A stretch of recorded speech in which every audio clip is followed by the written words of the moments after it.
नमस्कार बच्चों, मैं सिद्धि हिंदी विद्यालय से आप और अभिभावकों का हार्दिक स्वागत करता हूं। और लेसन नंबर 5 का प्रश्नावली 5.1 है। इसको एक प्रश्न जो है सही गलत समझाने की कोशिश कर रहा हूं। तो पहला प्रश्न है आपका, एक बिंदु से होकर केवल एक ही रेखा खींची जा सकती है। तो ये गलत है, क्योंकि एक बिंदु से होकर असंख्य रेखाएं खींची जा सकती है। ये नीचे आपको मैंने आकृति देकर हल किया हुआ है। दूसरा प्रश्न है, दो भिन्न रेखाओं से होकर जाने वाली असंख्य रेखाएं हैं।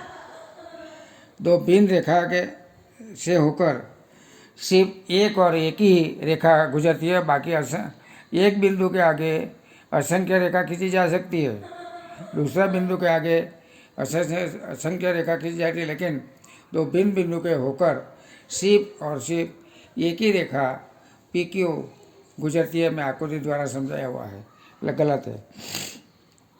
तो आपको आंसर लिखना है एक ही रेखा। तीसरा है, एक शांत दोनों रेखा दोनों और अनिश्चित रूप से बढ़ाई जा सकती है।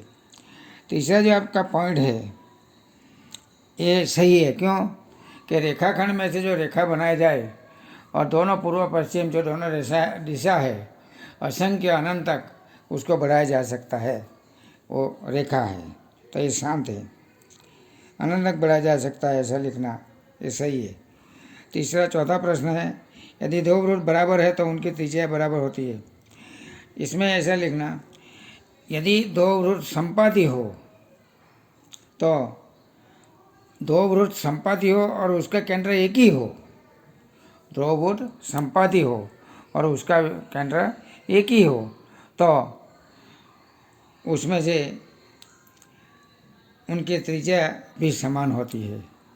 दो वृत्त संपाती हो, केंद्र एक ही हो, तो त्रिज्या समान होती है।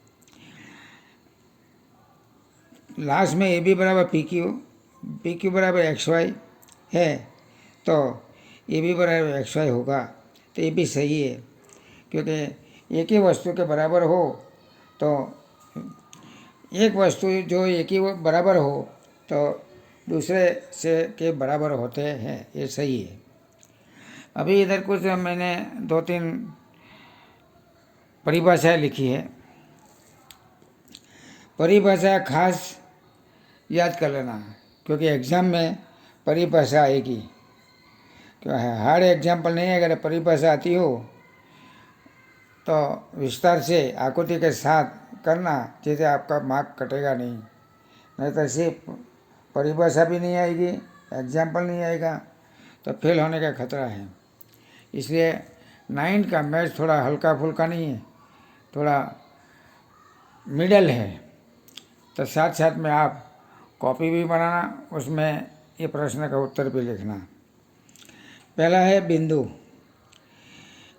बिंदु में क्या है, कागज़ का एक पन्ना है, उसके ऊपर पेंसिल से एक मार्क करते हैं, और वो मार्क जो है, ये निशान जो है, जो निशान किया जाता है पेंसिल द्वारा, एक बिंदु को प्रदर्शित करता है। सिर्फ टिपका, जिसको टिपका बोलते हैं, कागज़ के ऊपर टिपका लगाया पेंसिल से, तो वो बिंदु माना जाता है। क्योंकि बिंदु का साथ में लिखना, बिंदु कोई चौड़ाई मोटाई की लंबाई होती नहीं है, सिर्फ और सिर्फ एक स्थिति होती है।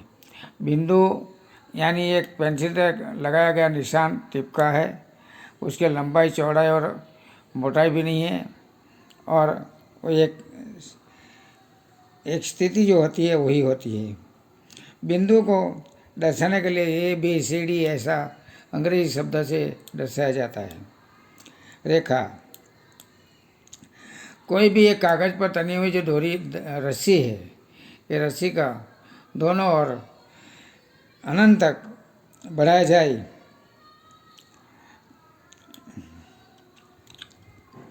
तो वो रेखा कहलाती है। आकृति एक लाइनिंग करना और दोनों ओर तीर का निशान करेंगे तो ये रेखा बन जाती है। तो इस तरह से जो रेखा है उसकी परिभाषा भी ईजी है। उसी तरह किरण, किरण में क्या है, एक बिंदु है, प्रारंभ करते हैं और उसी दिशा में अनंत तक जाती है।